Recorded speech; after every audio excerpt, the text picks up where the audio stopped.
تو نبی کریم نے اپنے ایک صحابی کی طرف اشارہ کیا، وہ غالباً کچھ تاریخ میں ملتا ہے کہ امیر المؤمنین تھے جن کی طرف اشارہ کیا تھا اور کہا تھا کہ جائے آپ انہیں جائیں تعلیم دے دیں، کچھ باتیں انہیں سکھا دیں۔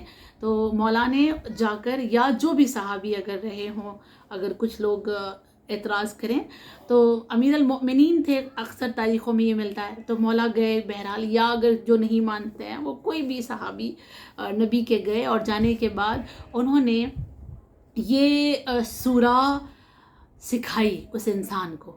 مولا کائنات نے جب یہ سورہ اسے سکھائی اور وہ سورہ پڑھ کر جب باہر نکلا اور آخری کی 2 آیتیں جب اسے سمجھ میں آ گئی تو پڑھ کر باہر نکلنے کے بعد وہ اپنے جگہ سے اٹھ کر کھڑا ہوتا ہے اور وہاں سے جاتے جاتے نبی کریم سے کہتا ہے، یا نبی اللہ، آج میں نے جو کچھ بھی اتنا تھوڑا سا سیکھا ہے یہ میرے لیے کافی ہے، عمر بھر کے لیے اب یہ میرے لیے کافی ہے، اس سے زیادہ مجھے سیکھنے کی ضرورت نہیں ہے۔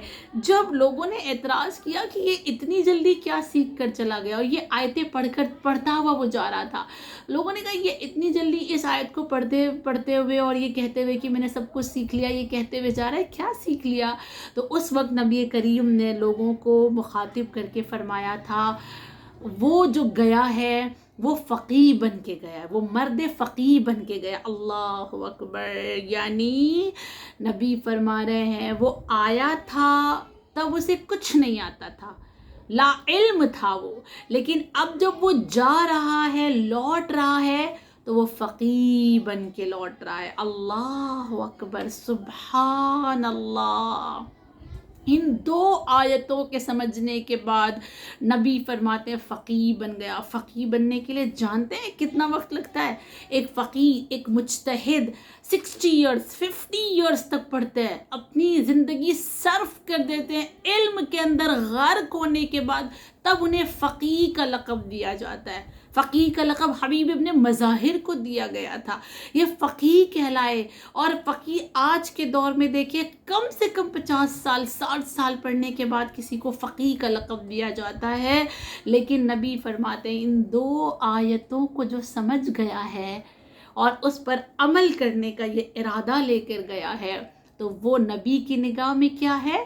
فقیہ ہے۔ نبی فرماتے ہیں وہ فقیہ بن کر گیا ہے۔ کتنی خوبصورت بات ہے۔ اس کے بعد آخر میں ایک اور روایت آپ کی خدمت میں پیش کرنی ہے، وہ یہ کہ جس وقت ابو سعید خدری نے یہ آیتیں سنی تھی، فَمَن يَعْمَلْ مِثْقَالَ ذَرَّةٍ خَيْرًا يَرَهُ، اور اس کے بعد فَمَن يَعْمَلْ مِثْقَالَ ذَرَّةٍ شَرًّا يَرَهُ، کہ جو ذرہ برابر بھی نیکی کرے، ذرہ برابر بھی بدی کرے تو جزا اور سزا ملے گی۔ تو وہ نبی کے پاس آئے اور آنے کے بعد نبی سے کہتے ہیں، یا نبی اللہ، کیا اس آیت کا معنی یہ ہے کہ میں اپنے تمام اعمال کو دیکھوں گا؟